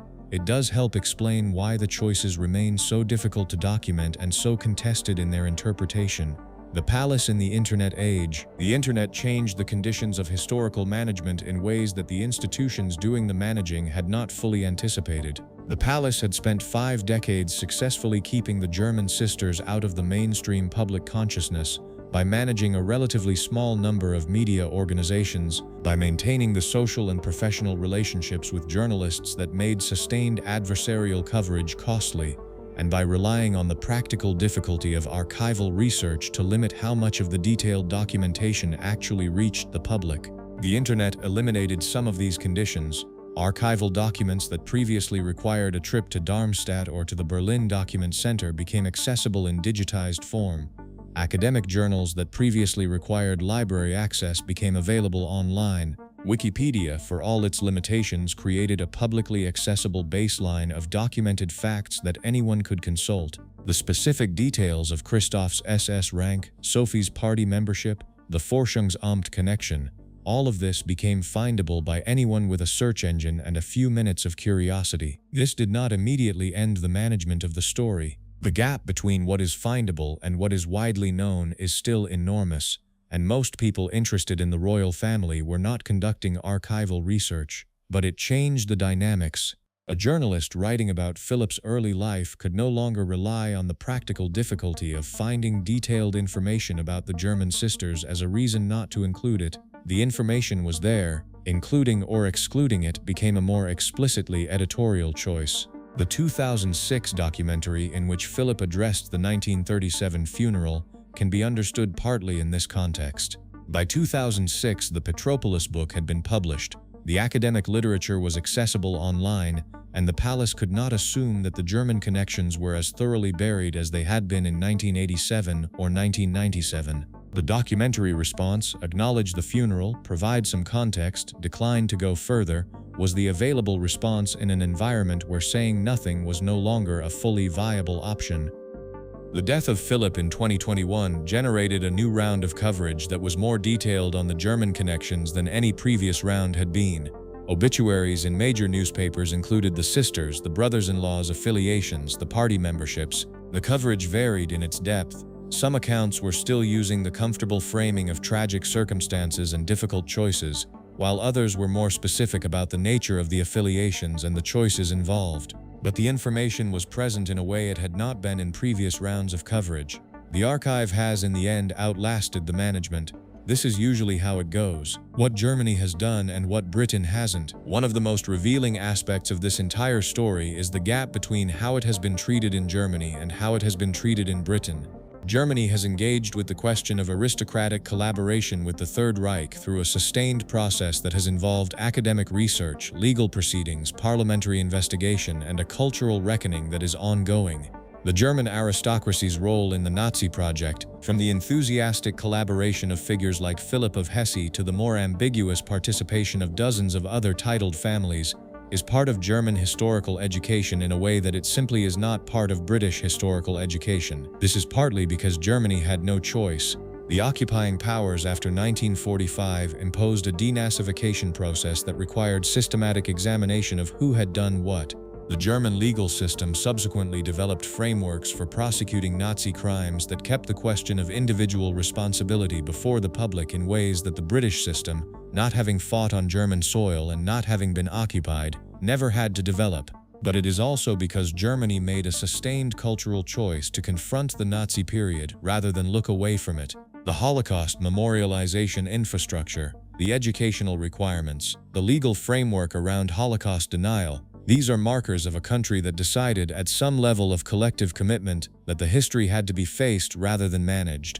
Britain, which won the war and which has consistently positioned itself as the heroic resistor rather than the ambiguous bystander, never had the same incentive to look closely at its own connections to the period it defeated. The royal family's German relatives, the titled British families with German connections, the aristocratic social network that had overlapped with Nazi Germany's ruling class, these were not things that a triumphant nation needed to examine carefully. The narrative of British heroism and German evil was too useful and too comfortable to complicate with detailed attention to the gray areas. The result is that British public culture has a significantly less nuanced and less accurate understanding of the connections between the British establishment and Nazi Germany than the documented history supports. Philip's sisters are one small part of that larger gap.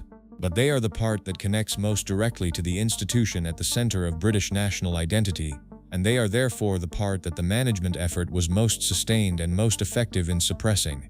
The question of accountability. None of the people who made the choices at the center of this story are available to be held accountable in any meaningful contemporary sense. Christoph of Hesse died in 1943, Sophie died in 2001, Philip died in 2021, the brothers-in-law who were party members are gone. The sisters who were party members or who were married to party members are gone. What remains is not accountability in the personal sense, but accountability in the institutional sense. The palace as an institution managed a story that it had interest in managing. That management was a form of deception, or at minimum, a form of systematic omission that produced a false public understanding of a major public figure's family background. The institution is still there. The institution has never been called to account for the management in any formal way. This is not a call for legal proceedings or formal investigation. It is an observation about the architecture of how public institutions relate to the truth. The palace managed Philip's biography in a way that served the palace's interests and served Philip's interests and deserved the public's interest in accurate information about the people who hold major public offices and public trusts. This happened. It is part of the historical record now. Whether it matters going forward, whether the British public's capacity to evaluate its own institutions is improved or damaged by the knowledge that those institutions managed this story in this way, is a question each person has to answer for themselves. The raw material for answering it is now finally available. The archive is open. The historians have done their work. The story that the palace buried is documented. What happens next with that documentation is not a question about the past. It is a question about what kind of relationship a contemporary democracy wants to have with the institutions it maintains, funds, and defers to. and about how much truth it is willing to insist on receiving about the people at their center, Philip's legacy and the sisters who aren't in it. When the formal assessments of Philip's life are made, in the official biographies, in the historical accounts, in the commemorations that attach to his death and will attach to future anniversaries, the question of what to do with the German sisters will continue to be a question. The official narrative of Philip's life is a remarkable one on its own terms. The Greek prince, born in a Corfu palace on a kitchen table, raised in European exile by a relay of relatives while his mother was institutionalized and his father retreated to Monaco, who found his vocation in the British Navy, served with distinction in the war, married the woman who became Queen of England, and spent 73 years in the most demanding supporting role in British public life. It is a story of resilience and adaptation and genuine service. It is also, in the version that the palace preferred, a story with 4 women missing from it. The 4 missing women do not simplify the remarkable story, they complicate it. They add to the story of the Greek prince in European exile the story of a family in Germany, navigating a catastrophic decade, making choices that ranged from the minimally compliant to the actively committed. They add to the story of the British naval officer who served against Germany the story of the son and brother who maintained private contact with the German relatives the palace kept out of his public biography. They add to the story of the composed and disciplined public figure the story of the silence that the composition required and the things that the discipline was composed over. The full story is better than the managed one in the sense that a true thing is better than a comfortable fiction, even when the true thing is more complicated and less flattering. It is better because it is more complete. It is better because it does justice to the actual human beings involved, not just Philip, whose managed story has had 7 decades of public attention, but Sally, who died at 26 in a plane crash in 1937, and Sophie, who was 16 when she married an SS officer, and who rebuilt her life from the ruins of the Nazi project, and who died at 87 with her brother present. The sisters deserve to be in the story, not as embarrassments to be managed or as tragic victims to be pitied, but as what they were, women who lived inside one of the most catastrophic decades of the 20th century and made choices within it and survived it and died and were buried and are now part of the historical record whether the palace preferred them to be or not. The Mafalda parallel, the story of Mafalda of Hesse, Philip of Hesse's wife, the Italian princess who died in Buchenwald, deserves more space than it received earlier because it illuminates with particular clarity the trap that aristocratic collaboration with the Nazi regime eventually set for the aristocrats themselves. Mafalda was the daughter of Victor Emmanuel III of Italy. She had married Philip of Hesse in 1925, and the marriage, like the marriages of Philip's sisters, had placed her inside the German aristocratic world at precisely the moment when that world was aligning itself with National Socialism. Her husband became one of the Nazi leadership's most useful aristocratic intermediaries. He flew messages to Mussolini, he served the regime, he was trusted, and then Italy signed its armistice with the Allies in September 1943. Hitler, who had always framed the Nazi project partly as the personal will of a man who would not forgive betrayal, responded to Italy's armistice as the ultimate betrayal by Germany's key alliance partner. The Italian royal family, the Savoys, were the symbolic legitimation of Italy's participation in the Axis, and Hitler moved to punish them through anyone accessible. Mafalda was in Bulgaria at the time of the armistice, visiting her sister who had married the Bulgarian king.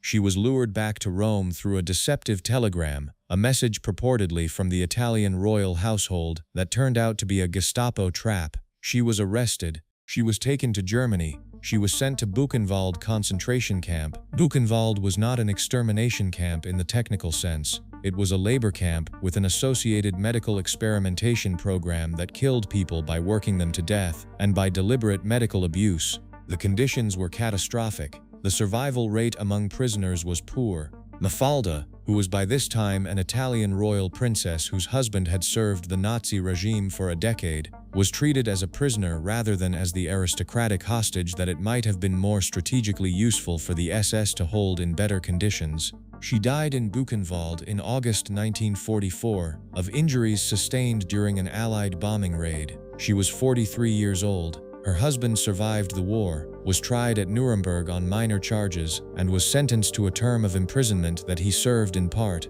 He was released in 1947 and died in 1980. The story of Mafalda's death in Buchenwald circulated in the post-war period as an illustration of the regime's willingness to turn on even its most loyal aristocratic collaborators when political circumstances demanded it. Philip was aware of it. Mafalda was connected to the Hesse family that two of his sisters had married into. The lesson of her death, that collaboration with the Nazi regime provided no protection when the regime's interests changed, was one that his surviving sisters could not have missed. Whether it changed how they thought about the choices they had made is a question the record does not answer. The Gordonstown connection. Philip spent his formative school years at Gordonstown in Scotland, the school that Kurt Hahn had founded after being forced out of Germany in 1933.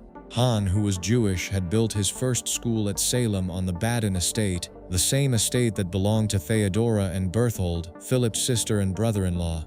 The Salem-Gordonstown connection meant that Philip's educational path ran through institutions that were themselves entangled with the broader history of the Nazi period in complicated ways. Hahn was explicit about why he left Germany.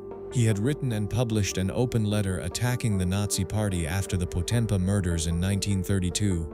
An incident in which SA members murdered a communist and the Nazi leadership publicly endorsed the killers. Hahn in Germany publicly condemned this. He was arrested briefly and then released, and it became clear that remaining in Germany was not compatible with safety, and he left. He built Gordonstown in 1934 on the Moray coast of Scotland. Philip arrived there in 1934, the same year, as a 13-year-old who had been briefly at the Salem school that Hahn had just been forced to leave. The parallel paths, Hahn fleeing Germany in 1933, Philip leaving Germany, where he had been at Hahn's own school the same year, are not quite as symmetrical as they look, because Philip's departure from Salem was about moving him to a school where Hahn could continue to educate him, rather than about fleeing anything. But the connection between Philip's principal educator and the events unfolding in Germany in those years was not abstract. Hahn knew what was happening in Germany. He had been arrested by the people who were doing it. He educated Philip at Gordonstown across the years from 1934 to 1939, the years when Germany was moving from the initial phases of the regime through the Nuremberg Laws and the Kristallnacht pogrom. Whatever Hahn communicated to his students about the nature of the regime in Germany, and Hahn was not a man who concealed his views, Philip received it in an educational context shaped by someone who had direct personal experience of the Nazi project's character. Philip chose not to talk about this either. The Gordonstown years, the Salem connection, the Hahn relationship, these are present in most biographies of Philip, but the specific question of what Philip understood about Germany during those years, what Hahn told him, what he made of the information available to a well-connected student in 1935 and 1936 and 1937, is not part of the public record. What 16 looks like in a churchyard. Return once more to the 16-year-old in Darmstadt in 1937. 16 is old enough to understand what you are looking at. It is old enough to know what the swastika means, to know who is wearing the SS collar tabs, to understand that the men in uniform at your sister's funeral are there in their official capacity as representatives of the regime that governs the country your sisters live in. Philip, who had been educated at Gordonstown by Kurt Hahn, who had watched Germany from the outside for 4 years, was not an innocent who did not understand the significance of the symbols around him. He was also 16. He had just watched his sister die, had learned of her death in the circumstances it occurred, pregnant, with 2 of her children, her husband, her mother-in-law, all killed in a single moment.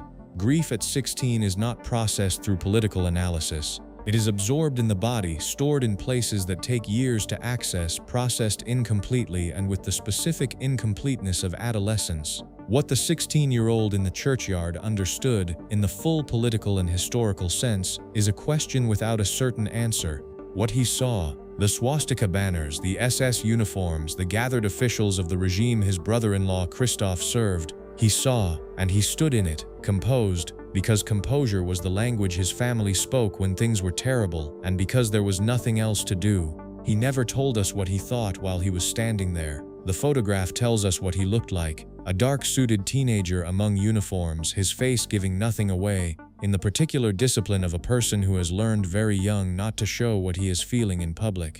That discipline is one of the most consistent things about Philip across his entire public life. He was not a man who showed what he felt in public. He was not a man who talked about his interior life. He was a man who did the thing that was required, maintained the required composure, and kept the internal account of what he had absorbed from the world's view. Whatever was in that internal account, from the Darmstadt churchyard to the last of his sisters dying in 2001, he carried it to the end without putting it into a form that the rest of us could read. The last years and what they left. Philip died in April 2021. In the years before his death, as his health declined and the public occasions became fewer, there was a period in which the question of his biography, the full biography, including the German sisters, began to be more openly discussed in the British press. The documentary record from the last decade of his life includes more direct references to the sisters than any equivalent period before it.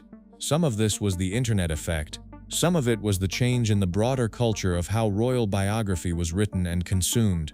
A culture that had become gradually less deferential and more interested in the complicated version of famous lives. Some of it was simply the accumulation of historical documentation that made the information increasingly available to anyone who looked.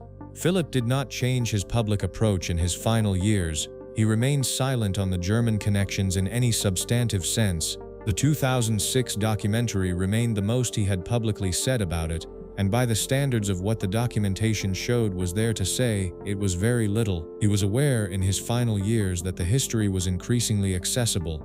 He had staff who monitored coverage of the royal family. He was not a man who lived in ignorance of what was being written about him. The decision to maintain the established position, acknowledge minimally, decline to engage substantively, was a choice made with full awareness that the archival record was richer than what he had ever publicly acknowledged. He died with that position intact. The history he had declined to address in 70 years of public life is now part of the documented record, available to researchers and to anyone interested in a complete account of who he was and where he came from. The sisters are in the archive. They are not in the palace version of his story. They are in the history.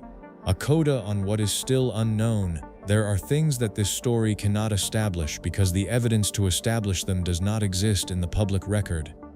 We do not know the content of Philip's private conversations with his sisters about the Nazi period. He almost certainly had them. He maintained contact with all three surviving sisters across the post-war decades, and it strains credulity to suppose that the subject of their wartime lives never came up in private. What was said in those conversations, what the sisters told him, what he understood that he did not publicly acknowledge, this is in the category of things that died with the people who knew them. We do not know what Philip told his children about their German aunts. Charles, Anne, Andrew, and Edward must have known something about the sisters. Whether they knew the full extent of the affiliations, what Philip told them, what they were expected to know and not know, this is not public information. We do not know whether any surviving members of the Hesse family or the other families connected to Philip's sisters have documents, diaries, letters, private papers, that would illuminate the sisters' own understanding of their situation. Such documents may exist. They are not in the public domain, or at least not in the form that would allow a comprehensive account. We do not know with any certainty what Philip himself believed about the moral dimensions of his brothers-in-law's choices. The silence tells us that he found the subject too complicated or too painful or too politically sensitive to address publicly. It does not tell us what he concluded privately. These gaps are not unusual in the history of complicated lives. They are the kind of gaps that archives leave, the kind that families are capable of maintaining across generations, the kind that remind us that even the most documented lives contain private rooms that the public record cannot enter. What the public record does contain fully and with considerable specificity is enough to make clear that the palace's management of this story was a suppression of information that the public had a legitimate interest in knowing. The gap between what is documented and what was managed is the measure of that suppression. It is substantial. It is also at last visible in a way it was not for most of the 20th century. The photograph from 1937 is still there. The swastikas are still in it. The 16-year-old is still standing there in his dark suit, and the history around him, the brothers-in-law in their uniforms, the sisters who lived inside the regime, the mother who hid Jews in Athens, the palace that spent 50 years managing all of it, is finally documented. Prince Philip died on April 9, 2021. He was 99 years old. He had 4 children, 8 grandchildren, and by that point 12 great-grandchildren. He had been married to the Queen for 73 years, which is the longest marriage of any British monarch in documented history. He had served the country of his adoption with a dedication that was, by any reasonable assessment, genuine and sustained across decades that would have tested a lesser commitment. His 4 sisters were Margarita, who died in 1981, Theodora, who died in 1969, Celie, who died in 1937, Sophie, who died in 2001. Their husbands were Gottfried of Hohenlohe-Langenburg, Berthold of Baden, Georg Donatus of Hesse, who died in 1937, Christoph of Hesse, who died in 1943. Christoph held the rank of SS Standartenführer. He ran intelligence operations for Hermann Göring's Forschungsamt. He joined the Nazi Party in 1930. He joined the SS. He was a committed and active participant in the intelligence apparatus of the Third Reich. Sophie joined the Nazi Party in 1937. These facts are documented. They were suppressed, in the sense of being systematically excluded from the mainstream public understanding of Philip's biography, for most of the second half of the 20th century. They are documented now. The archive, in the end, does not forget. It waits. The AT Archive and its witnesses, the German Federal Archives in Koblenz, hold the central membership files of the NSDAP, the National Sozialistische Deutsche Arbeiterpartei, the Nazi Party. These files were captured by American forces at the end of the war and microfilmed. Copies were kept by the American authorities. The originals were eventually returned to Germany. The files contain, in the clinical bureaucratic format of a German administrative record, the party membership numbers, dates of joining, and personal details of everyone who joined the party from its earliest days through the final collapse in 1945. Christoph of Hesse's file is in those records. Sophie's file is in those records. The Berlin Document Center, which housed SS personnel records, was another repository of the detailed documentation of how the Nazi state organized itself. SS personnel files contain rank history, service records, unit assignments, performance evaluations, the full administrative apparatus of a military and police organization that ran with German bureaucratic thoroughness right up to the moment it dissolved. Christoph's SS file documenting his rank progression to Standartenführer and his service with the Forschungsamt was in those records. The Forschungsamt itself, the research office, Göring's intelligence and surveillance organization, generated operational records that were partially destroyed at the war's end and partially captured by Allied intelligence agencies. What survived documents an organization that monitored telephone communications across Germany and in occupied territories, that intercepted foreign diplomatic communications, that produced intelligence product that went directly to the senior Nazi leadership. The organization's work served the purposes of the SS and the Gestapo as well as the Luftwaffe leadership to which it was formally attached. It was not a peripheral organization or a ceremonial one, it was operational, and Christoph was a senior figure in it. These are not documents that were hidden from Allied investigators after the war. They were captured, assessed, microfilmed, and eventually deposited in archives. The post-war denazification investigations drew on this material. Historians have drawn on it for decades. Jonathan Petropoulos drew on it extensively in his research on the aristocracy and the Third Reich. The palace did not have access to these German archives in any controlling sense. The management of the story was not a matter of suppressing documents that were in British custody. It was a matter of managing attention in the British public sphere in a way that kept the documentary record, which was in German archives, available in principle to anyone who went to look, from becoming part of the mainstream understanding of Philip's family history. That management worked because it did not require lying. It required only consistent silence in the context of an institution that had enormous control over its own public presentation and enormous goodwill from the media organizations that covered it. The palace did not deny the facts. It declined to discuss them. The denial of denial is a more sustainable position than direct untruth, and the palace sustained it for half a century. The descendants today, the story does not end with the deaths of the principal figures. It extends into the present through the descendants of Philip's sisters and their husbands, who are alive in Germany and across Europe today, and who carry the history of the Nazi affiliations as part of their family background in the same way that Philip's descendants in Britain carry it. Margarita and Gottfried's descendants include the current head of the House of Hohenlohe-Langenburg, who maintains the family seat at Langenburg Castle in Baden-Württemberg. The castle is now open to visitors. The family history is displayed there, in the version that the family has chosen to present. That version includes the wartime years in ways that German aristocratic family history increasingly includes them, with some acknowledgement of the complexity and some of the gaps that complexity creates. Theodora and Berthold's descendants are associated with the Salem school that Berthold helped re-establish after the war on Hahnian principles. The school is still there. It is still regarded as one of Germany's more distinguished educational institutions. It is still, in some sense, connected to the educational tradition that formed Philip, the same Hahnian tradition running from Salem through Gordonstone that shaped his discipline and his sense of public service. Sophie's descendants, the children and grandchildren of her marriages to Christoph of Hesse and Georg Wilhelm of Hanover, include people who are alive today and who have had to navigate, in their own ways and in their own times, the history of what Christoph did.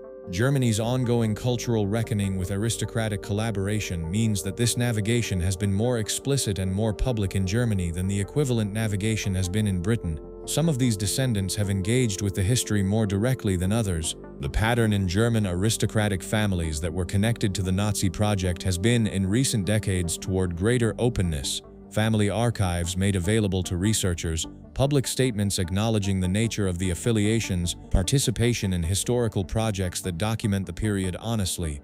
The pace and depth of this engagement has varied considerably from one family to the next. Philip's British descendants, his children, grandchildren, and the now extensive royal family are connected to these German descendants by blood. They share great aunts and great uncles and cousins and the extended family network that European royalty maintains. Whatever those family connections look like in practice, they connect the current British royal family to the documented history of the Nazi period in Germany in ways that are not peripheral or distant. Whether the current generation of the British royal family has engaged with this history more honestly than previous generations, whether Charles or William or the others have had conversations about the German great aunts that their father declined to have in public, is not something the public record shows. It may be that the management of the story continues in private even as the public record becomes more complete. It may be that the current generation has made the peace with the full history that the previous generations chose not to make in public. What is true is that the archive is there for them as well. The SS records, the party membership files, the Forschungsamt documentation, these are not going away. They are becoming, with each passing decade, more rather than less accessible, more rather than less widely known.